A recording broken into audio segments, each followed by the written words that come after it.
Everyday witches emerge from the shadows of secrecy. Broom closets are flinging open and witches are taking flight.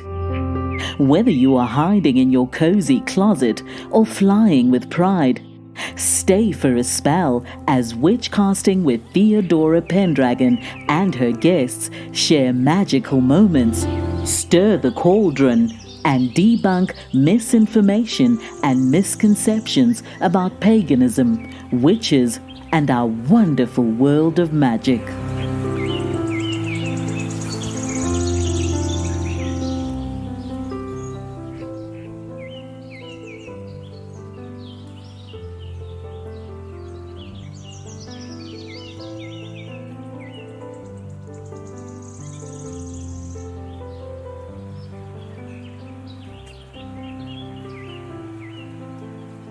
I'm Theodora Pendragon, your host, and today I have another special guest.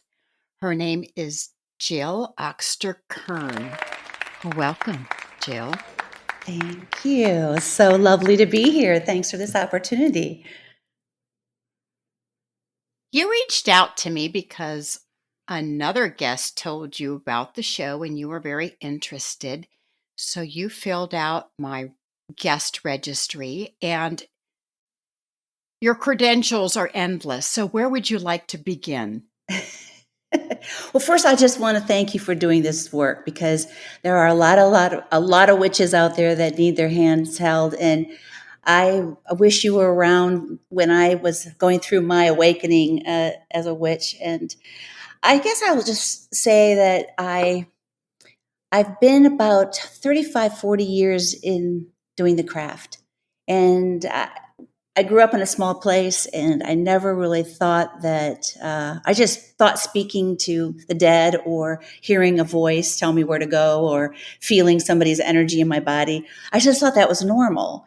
I had an aunt that was very, very intuitive, my mother, my sister. So nobody talked about it. We just accepted it. So, but I made it through college and I got a degree, a BS in nutrition, human nutrition. And then I worked in the food business for a while, and then I ended up at SAS Institute. It's a statistical software company that took me out to California, where the magic began, and kept meeting people like me finally, and so that was fun, and I learned so much about myself in that experience. I actually went back and got some more education at Pepperdine. Was working on my master's PhD in transpersonal psychology. And again, it was just kind of to support me. I didn't want to think that I was going crazy, but there were moments in my life that I thought, okay, that picture is not crying. Or I'm seeing something, and then 5 minutes later, I'm seeing it again, real life. I mean, I'm seeing it in my mind's eye, and then real life.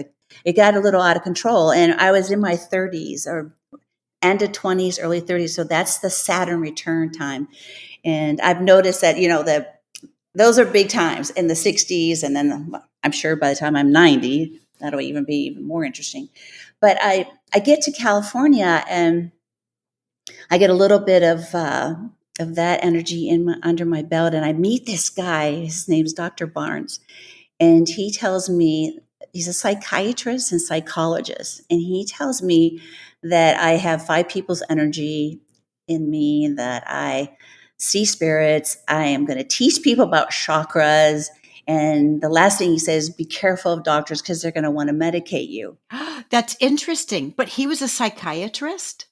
Psychiatrist. I can't even believe it. Well, he was recommended by a really good friend, or I wouldn't have gone. And the fact that I was studying psychology at the time, I felt, okay, this will be fun. This will be interesting.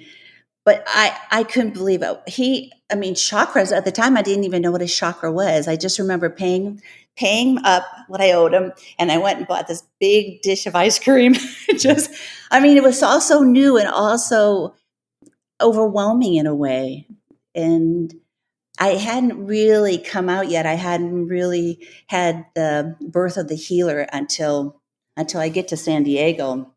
So yeah, I had that experience, and then I went to San Diego to take another opportunity work-wise, and I meet Dr. Jelicic, who would become a teacher of mine, and he was totally amazing. It was in a bookstore, and I was just there looking at books, and he came up and said, "Would you like a reading?" And I said, "I don't know what a reading is."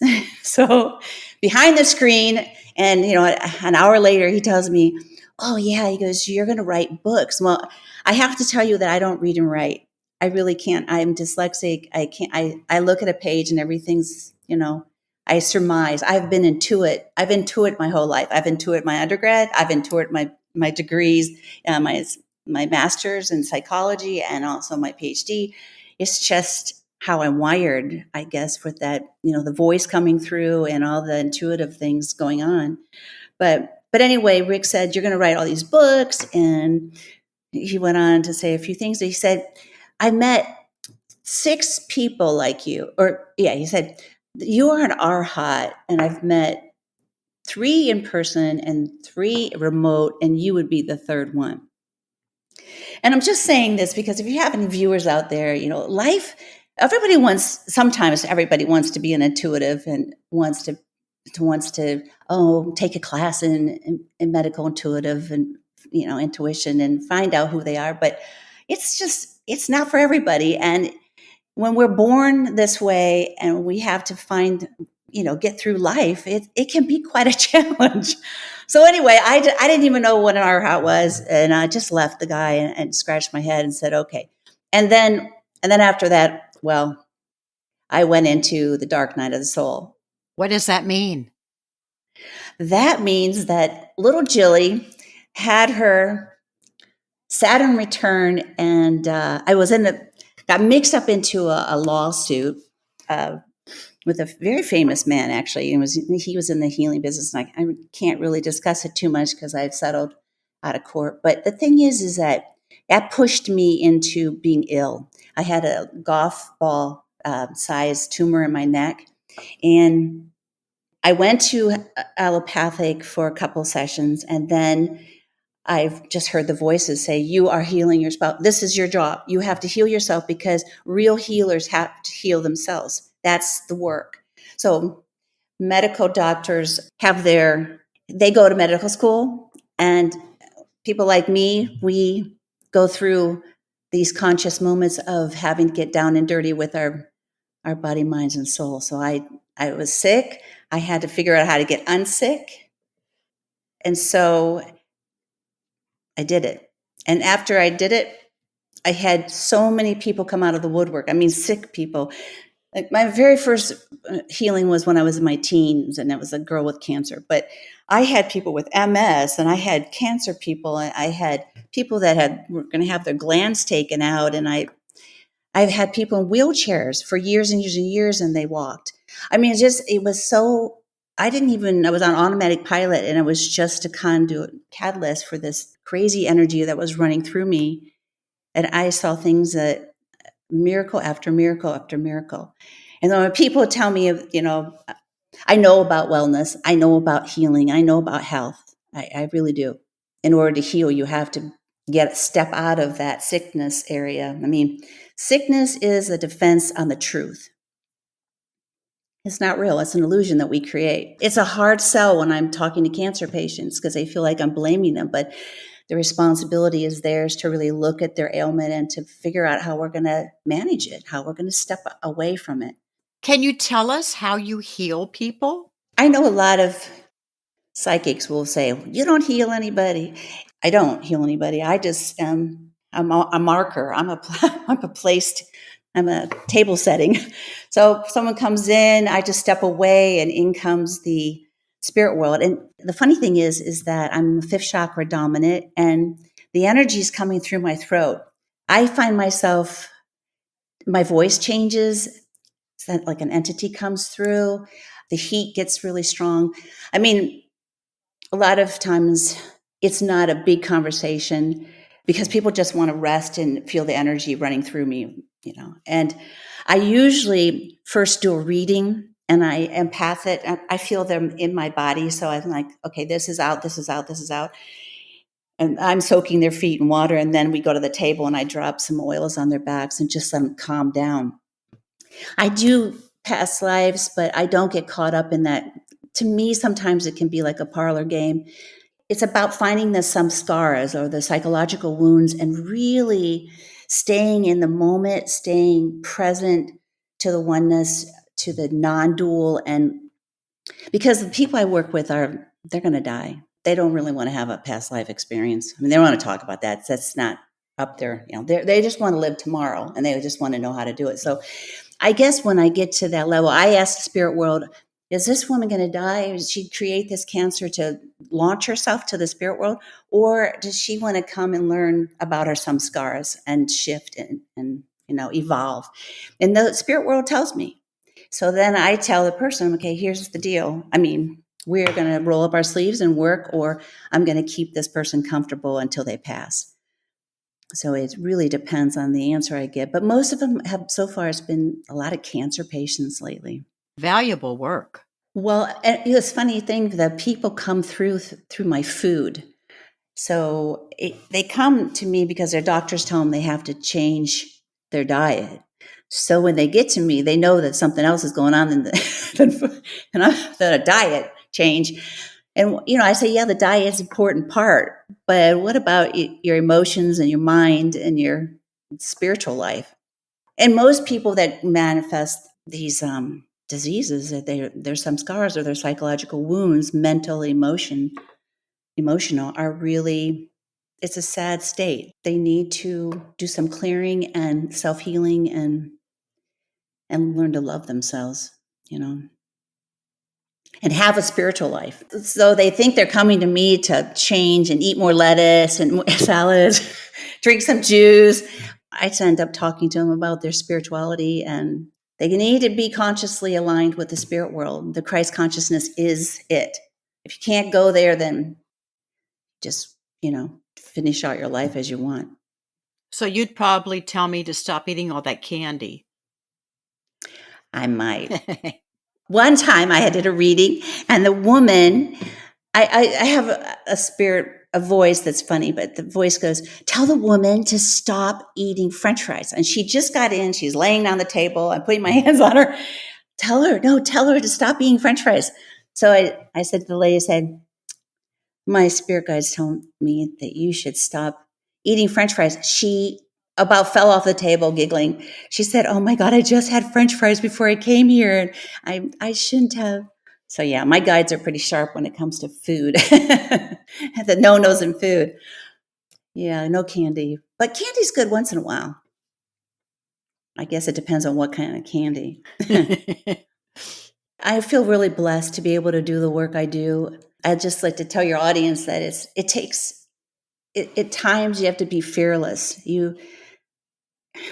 I don't know. I met a girl at the Essential Young Living Convention in Texas, actually.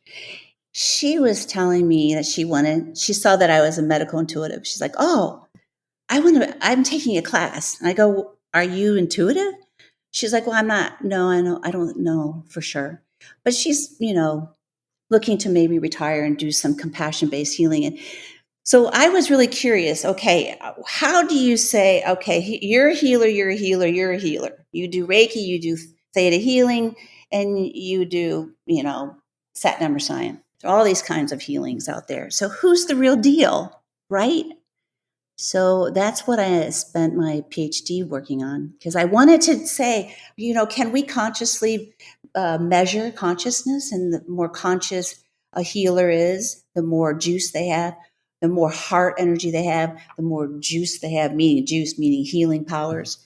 And your PhD is in transpersonal psychology and consciousness studies. Yes. So I got the transpersonal information under my belt, but then I decided to really go paranormal. I wasn't heading that direction, but I just had an itch and had to scratch it. I was in a situation. I had met my husband later on and had moved overseas, and one thing led to another. I started writing, and he said, Jyl, you should just go ahead and finish this master's PhD that you started way back in, at Pepperdine. And so So I said I wanted to, and I didn't really think I even could. It's a pretty big commitment, but it was fun at the end because I got to interview all these people and find out the different traits of a true gifted healer. And I think it has some worth, because a lot of people now are trying to figure out how to measure consciousness. I mean, do you measure it in the chakras, or where do you go? Tell us the traits of a true gifted healer. One, healers that are born gifted, they are not drawn to, they don't have to go to school to learn anything. All the answers are within themselves. So they have to have the courage to go within.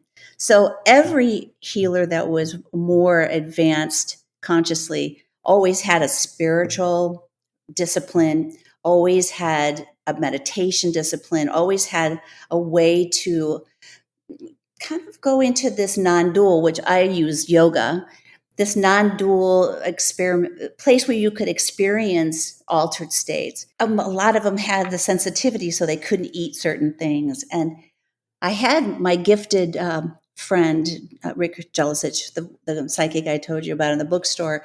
He was my marker because he's a very, very powerful intuitive and medical intuitive. And I used his markers and all the qualities of him to mark and to kind of monitor the other people that were in the study.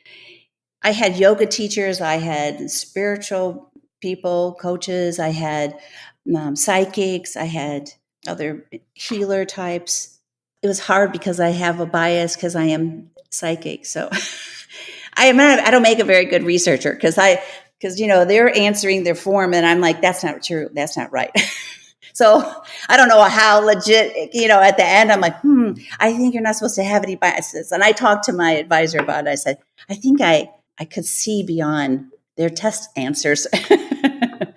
Tell us how we would know the difference between a true psychic and a charlatan. True psychic is going to have a strong energy, one that you might not even be able to sit with. If a person comes in the room and they're all over the place, they glow, you're sitting with the real deal. The real deals aren't out there for the most part. They are very humble and they are more apt to be more inward and behind closed doors than out on Facebook or out selling their services. And I'm certainly not a 911 psychic hotline person.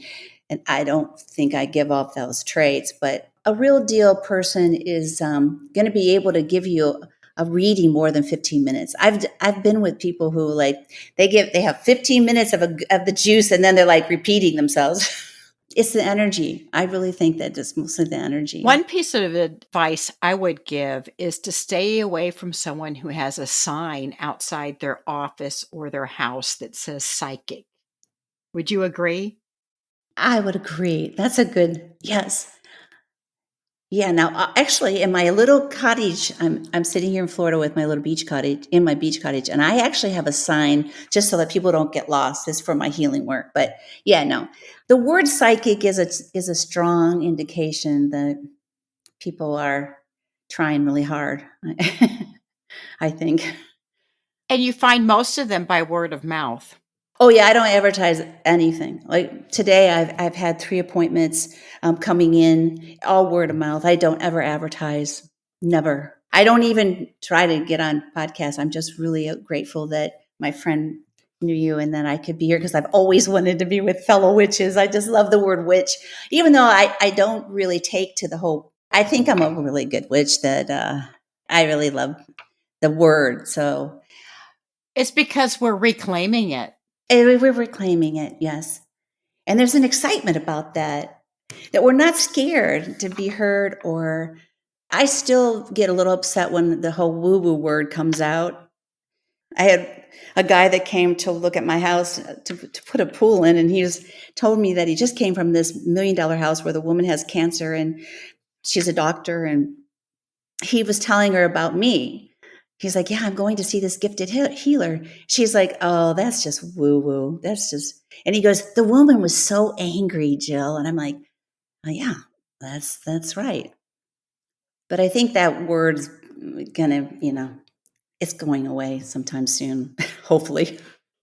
I just loved my work. I love it. Because I've been everywhere and now I'm in overseas, I'm starting again. I turned 66 and there's something about 66. I just want to move into it with energy. And I am finding that all of a sudden it's like something's kicked me in the butt. I want to be out there now. I want to go and take groups. I've traveled all over the world and I've taken groups to India. I do the Ayurvedic healing and cooking, and I've taken people probably 6 times to India. I love India, Kerala specifically. I love group retreats. And right now I'm offering this sweet little private gathering to talk about detoxing, and I'm making food. But I want to get back on the road. And after COVID, it's nice to travel again. Where overseas do you live? Frankfurt, Germany. Frankfurt. My mom's from Darmstadt. Sehr schön. Sehr schön. Sprechen Sie Deutsch? Ja. Ja, sehr good. Oh. Living in Germany, do you have clients there as well? Usually I do remote healing from here, only because of the language. No, I used to. When I first got to Germany, I was gung-ho. I was like, I'm going to drive. I'm going to get to meet all the people. I'm going to speak the language. And I don't know, something happened and it kind of, I put the brakes on it, and I started writing and rewriting and doing different things. But I usually work with people from the States because of the language. It's not that there aren't conscious people in Germany. That's not the case at all. But it's just that the conversation would be better if I could speak their language. She's an American dog, but originally the breed came from Germany. She's a Doberman, and all of her commands are in German. I wanted to keep that in German. Oh, that's beautiful. Yeah. Oh, so do you speak German? German was my first language. And then when I went to kindergarten, I had to speak English because I went to an American school. I could understand English before I went to kindergarten. And somehow I knew that it wasn't acceptable to speak German to the classmates. But I haven't been to Germany since 2004, so I'm a little rusty. I understand everything. So I love watching German movies, and I put the subtitles on, and then I say, that's not what they said. I think I understand better. I'm a little shy, so I sometimes struggle with my own language. So I'm shy about talking, but I do understand. I mean, organically understand. I mean, if I can read intuitively and write intuitively, I certainly can pick up German intuitively. And you're in Hessen, and I understand the German Yes. in Hessen very, very well. But down in Bavaria, it's a little bit more difficult because they have a different dialect. Grüsti? They go Grüsti or something like that. Oh, grüß Gott. Oh, Grüß, yeah. Grüß Gott. Grüß Gott. Grüß Gott. Grüß Gott. Yeah. Yeah. But it's nice to be here. And it seems like I'm here and then it's time to go back. And then, like I said, I was here during COVID. And my Upside Down, my new book is starting with that. I am locked down in America and I can't get home to my husband. It's like, oh gosh. You wrote a book during COVID? Yeah. Tell us about the book. The book is called Upside Down, The Rise and Evolution. So this is my 8th book. Most of my little books, I'll just say quickly, most of my books are kind of helping people learn about what it means to be intuitive, more conscious, psychic. It's like 101, like my dinner party book is about chakras, but I don't even talk about chakras. And my conscious tea parties about all kinds of psychics. But this, and I have a love book because, boy, people really don't know how to love sometimes. And this book, Upside Down, is the latest, and I really, really enjoyed writing it. So I'm here in Nokomis, and I have 3 storks. They're called wooded neck storks.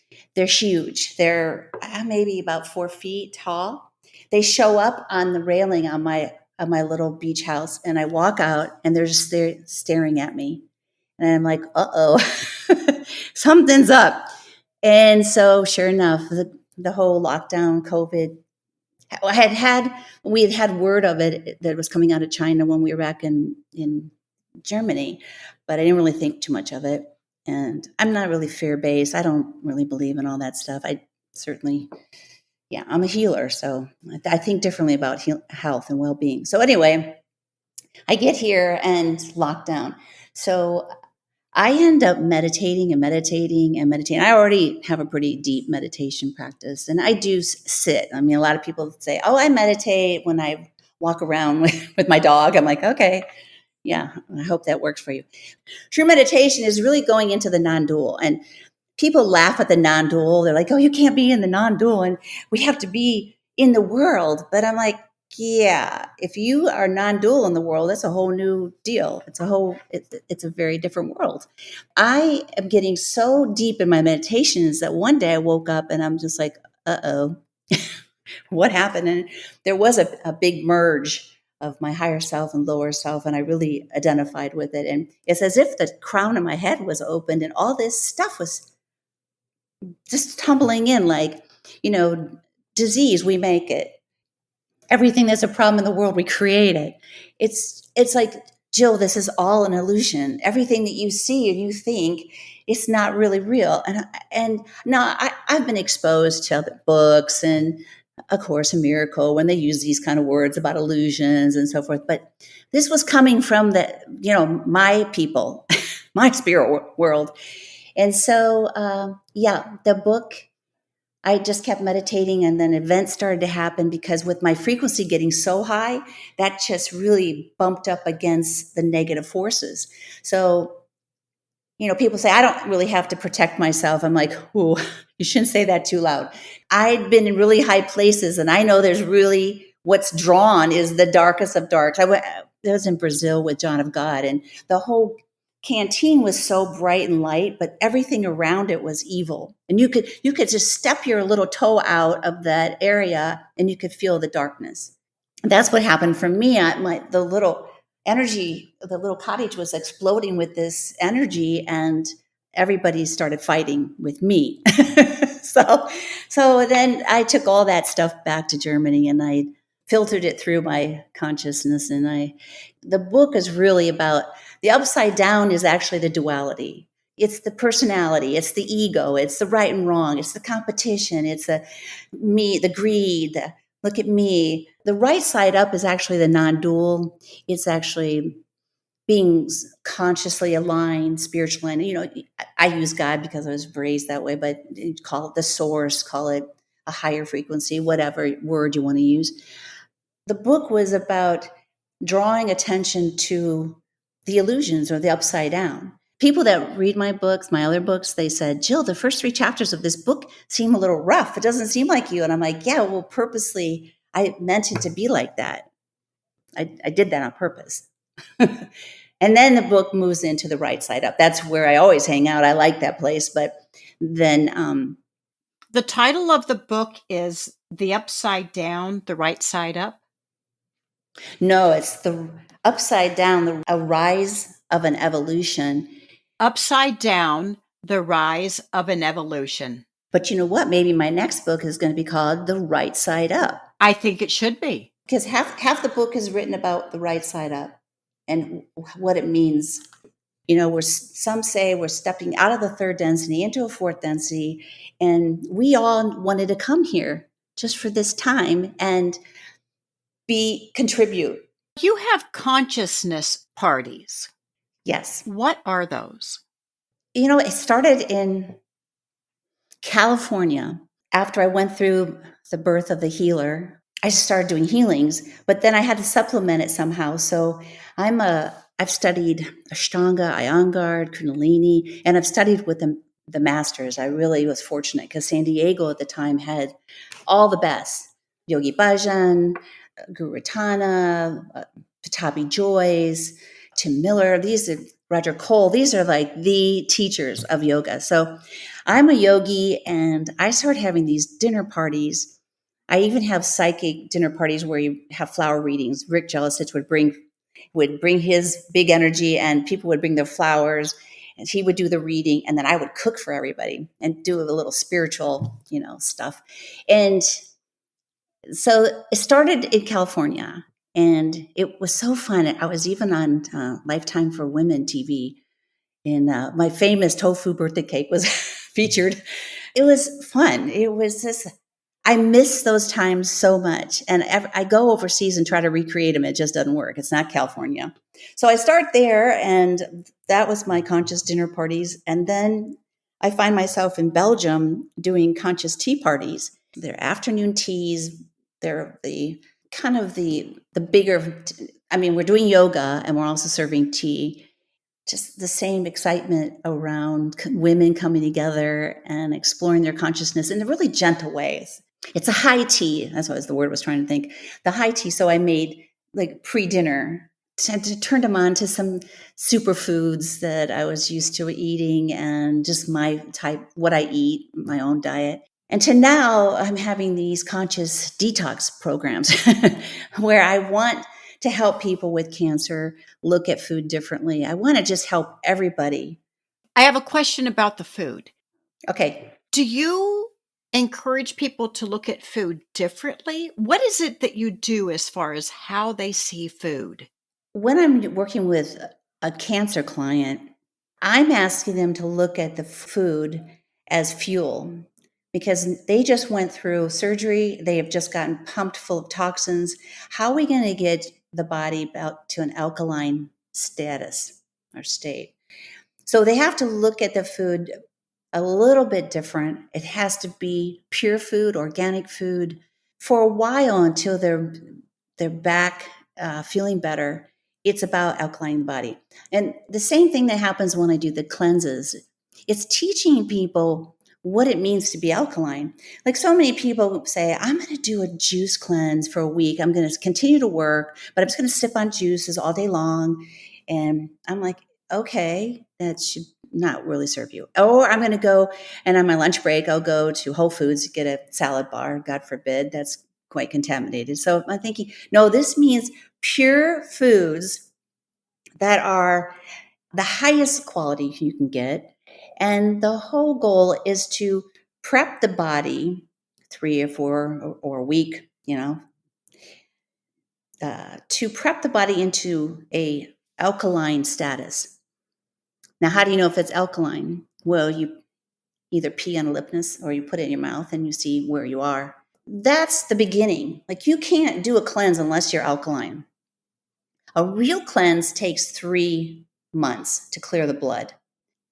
It's all about being more mindful of don't eat processed food, don't eat the meats, don't stop with the alcohol already, and really just for 1 week see what it feels like. And if you feel good, then keep going. What do you have to say about fasting? I really think you have to be very, very, very careful. Now, if you're really, really, really sick, the body is going to go into a natural fast. That's really possible. Which sick people just don't want to eat, so that body just naturally shuts down. But if you purposely go in a fast or a water fast, you've got to be really, really careful that you're alkaline, and that if you give up food, even for 21 days, and you just do. The thing is stepping back into food, you have to have someone right there by you. A water fast is dangerous if you don't know what you're doing. I wouldn't recommend anyone just to go, oh yeah, I'm just going to drink water for a month, see how it goes. I don't know if it's a new thing, but it's a new thing that I heard of a few years ago. Intermittent fasting, where you're not supposed to eat for a certain period of time. And from what I read, it was try not to eat anything between 16 and 20 hours. Yes. My husband does it. I do it. Although were you able to do it? I passed out. Oh. I happened to be at a I happened to be at a restaurant when I passed out because I I can laugh now, but Well, at this last detox, we had a conversation about that because everybody around the table was doing that, and they were eating at like 7, and they didn't eat until noon the following day. But Ayurvedically, the pitta, the time to eat all your food is from 10 to 2. That means that pitta dosha, that pitta energy means that we have the most digestive enzymes to support digestion. When you go to bed at night and you eat something at 7 or 8 o'clock, it's just going to be sitting in there. And hopefully it doesn't get in the way for when the next pitta cycle comes from 10 to 2 in the evening, where your body is literally clearing out the debris.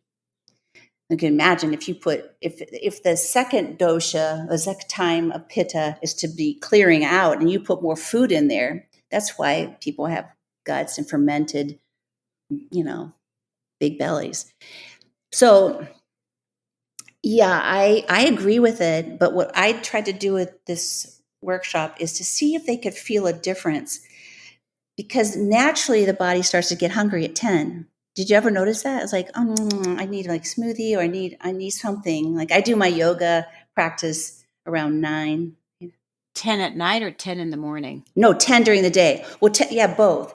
10 during the day is pitta. 10 during the evening is pitta. But the evening is for cleaning the body. The morning, the 10 to 2, is for food consumption. Yeah, it's about fuel, and food's really, really important. Good food is really, really important. But I wouldn't water fast.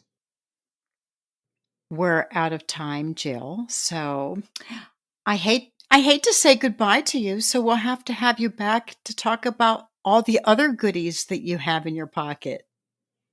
Oh, I'd love to come back. I really would. This was such an opportunity to hang out with the broomstick girls. I say to all witches out there, launch your broomsticks and go to those unknown places and take a risk, because they're so worth it. I have taken so many risks, and I'm so glad I did, because I'm a happy witch. I'm a happy witch too. Yeah. Good. And I meet lots of happy witches. And, through this podcast, I have met some very awesome people like you. Thank you. And you. Thank you, Jyl. Thank you. I will put the link to your book in the episode notes so people can find it. And I will be sure to order it today because I can't wait to read it. Thank you. Until next time.